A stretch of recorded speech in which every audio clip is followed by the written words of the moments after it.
guys and welcome back to my channel. So, ang gagawin kong video for today is i-reveal at i-share ko na sa inyo guys yung aking top 5 favorite na foundation. At nandito sila sa harap ko guys. Ayan, inorganize ko na siya at pinili ko na rin kung ano yung aking pinaka top 1. So, without further ado, let's get into the video. Mag-start tayo guys dun sa aking pang top 5. At ito yung L'Oreal Infallible 24 Hours Fresh Wear. Ito guys yung bago kasi meron silang ganito na luma. Ayun, favorite ko din yun pero mas naging okay sa akin to.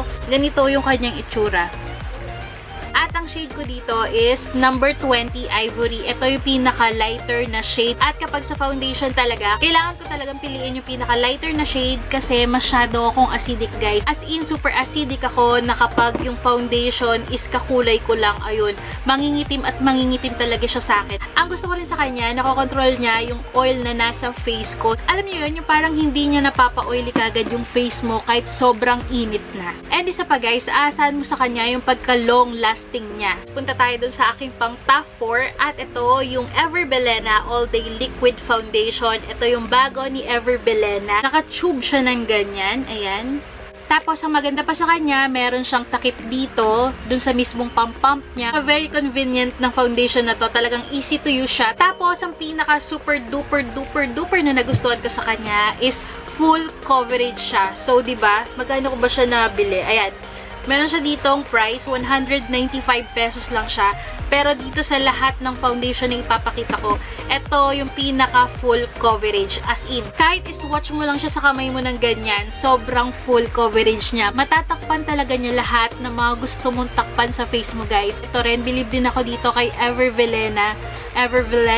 Kay Ever Bilena kasi gumawa sila ng ganito na foundation na super duper full coverage tapos very affordable pa. At ang shade ko pala dito guys is Porcelain. So ito guys, cruelty free at saka paraben free na rin. At next naman punta tayo dun sa aking pang top 3.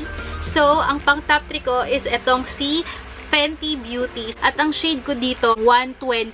At ito guys, yung Fenty Beauty Pro Filter Soft Matte Longwear Foundation. So, ganito guys yung itsura niya. Tapos, may takip din siya. Meron din siyang pang-pump dyan.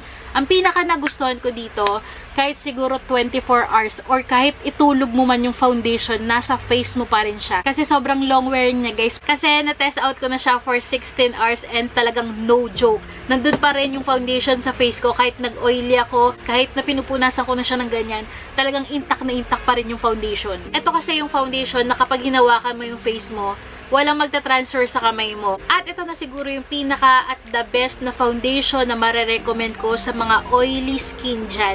Kasi talagang hindi kanya mapapa-oily guys. Ako, nag-oily ako sa T-Zone. Pero kapag ito yung ginamit ko na foundation, talagang hindi ako nag-oily. Talagang matte ako all day. Ito nga guys, ubos na to eh. As in, siguro meron na lang ako ditong 2 or 3 gamit. Kasi sobrang ito talaga yung ginagamit ko for everyday. So ayan, 3 foundation down na. Ngayon naman, punta na tayo dito sa aking pang top 2. At ito yung ColourPop No Filter Foundation. And yup, oo, pang top 2 ko siya. Kasi sobrang nagandahan talaga ako sa kanya guys. Naghahanap kasi ako ng foundation na matte pero dewy yung finish niya, tapos long lasting. So, dito sa foundation na to, dito ko talaga nakita yung characteristic na hinahanap ko sa isang foundation.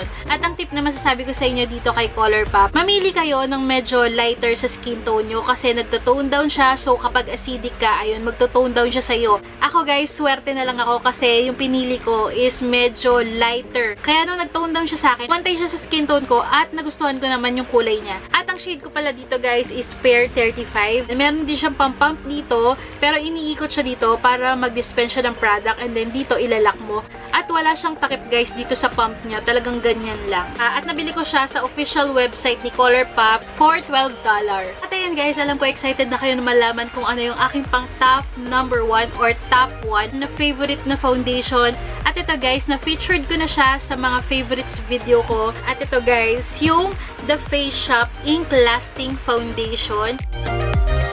At meron din akong review at wear test nito guys, ilalagay ko na lang dito sa aking description box below. So, ganyan yung itsura niya. Ito guys, yung Ink Lasting Foundation with SPF 30 PA++ Slim Fit. Kahit na marami akong foundation, ito pa rin talaga yung pinaka naging favorite ko. Kasi guys, para siyang color pop. Lahat ng hinahanap ko sa isang foundation nandito na din. Matte yung finish niya, pero meron siyang dewy effect. Tapos long lasting din siya. And then kahit magtagal siya sa face mo guys, maganda pa rin yung finish niya. Tsaka sobrang flawless pa rin niya sa face. Ang shade ko pala dito guys is N201 Apricot Beige. At ito guys ay nabili ko kay Altea Korea. Pero kung dito mo siya bibilin guys, dito sa The Face Shop, dito sa Philippines, medyo pricey siya. Siguro nasa 1,200, 1,003 or 1,1. Parang ganun yung price niya kapag dito mo siya binili. Pero ito, nabili ko lang siya kay Altea Korea na nasa 600 plus.